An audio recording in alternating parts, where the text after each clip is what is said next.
Welcome back, boys and girls. Today we'll read another seasonal story. It is called The Bunny Who Found Easter.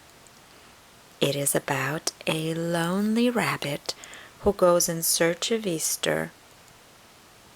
In the meantime, he actually has a companion, but doesn't know anything about him. Watch the illustrations carefully and see if you can notice who this buddy is.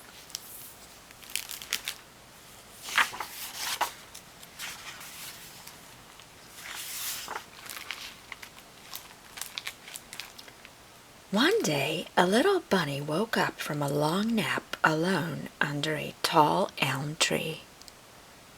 He heard the silence of the woods around him and wanted other rabbits like himself for company.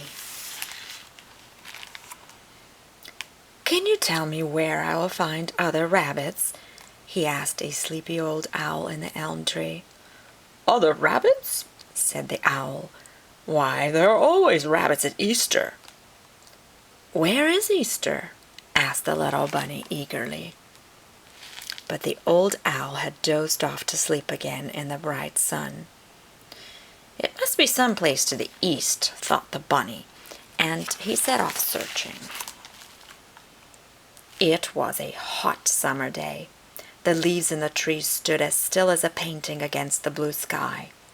The bunny found a pool of water, and down in the water silvery trout flashed by. But there were no bunnies about. "This can't be Easter," he thought, and went on his way. He came to a field full of daisies. There was a hot summer daisy smell over the field, and the bunny's nose twinkled. A big slow bumblebee hummed by. But in all that whiteness of daisies, there was no whiteness of bunnies like himself. "This isn't Easter," the bunny said, and he went on. Once he was caught in a summer storm. The sky looked like night. Suddenly, a streak of lightning, the color of the stars, forked through the sky. Great rumblings rolled from one end of the world to the other. The rain came down so fast that the bunny could hardly see the mountain laurel just ahead. Slowly, the rumbling rolled by. Slowly, the sky brightened. Slowly, the rain stopped. He could see the mountain laurel with the wet, shining leaves, each flower cup filled with one sparkling drop of rain. But he couldn't see any other bunnies shaking the rain off their wet white fur. "Not Easter," he said sadly, and hurried on his way. Summer was nearly over. The leaves on the forest trees began to turn, brown and gold and red. Dead leaves crackled under the soft rabbit hops of the little bunny who was looking for Easter.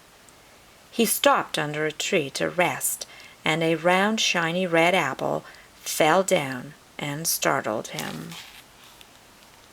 It smelled of autumn and crispness. He took a bite with his two front sharp teeth.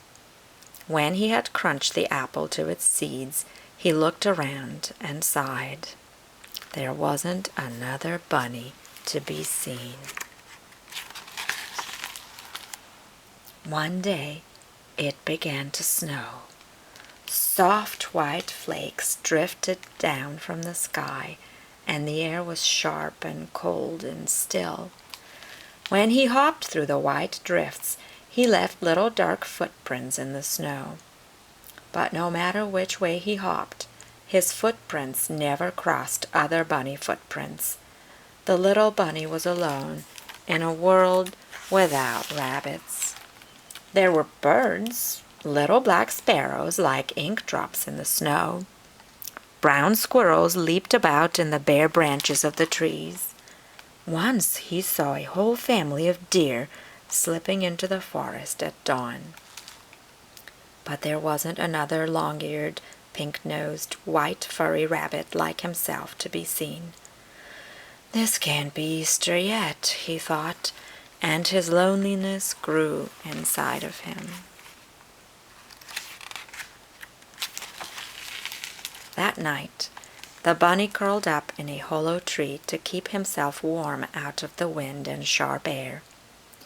When he woke up the next morning, there was something different. It smelled. He quivered his nose and smelled hard. It smelled of greenness and warm, soft sunlight. The little bunny felt sure he would come to Easter soon. In the forest, the black twigs had little tight curled green buds. The birds were singing high up in the trees as the bunny hopped ahead, looking for Easter. Suddenly, he saw something in the muddy earth that made him stand perfectly still with excitement.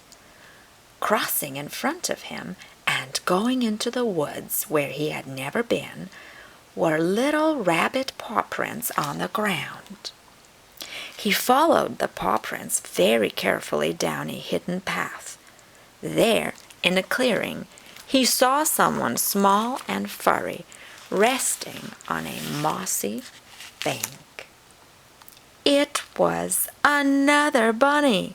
She had brown fur, she had long ears like himself, and eager bright eyes like himself.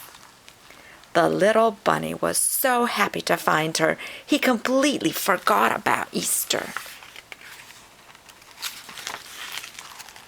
Hopping back through the forest with her, he showed her all the places he had seen on his search.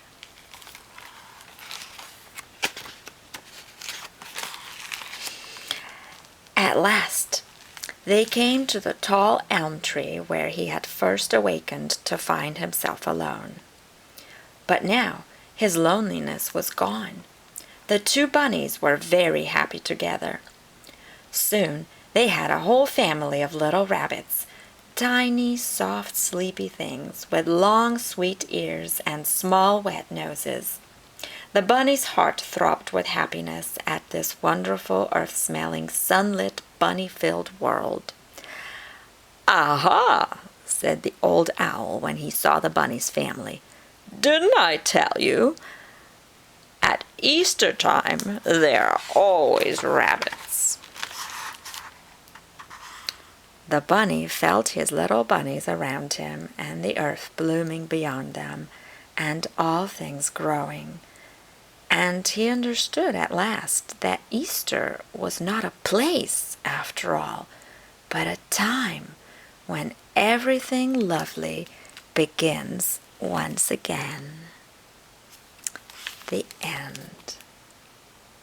I hope that you enjoyed the story and that you were able to identify Bunny's secret companion. Happy Easter. See you next time. Bye.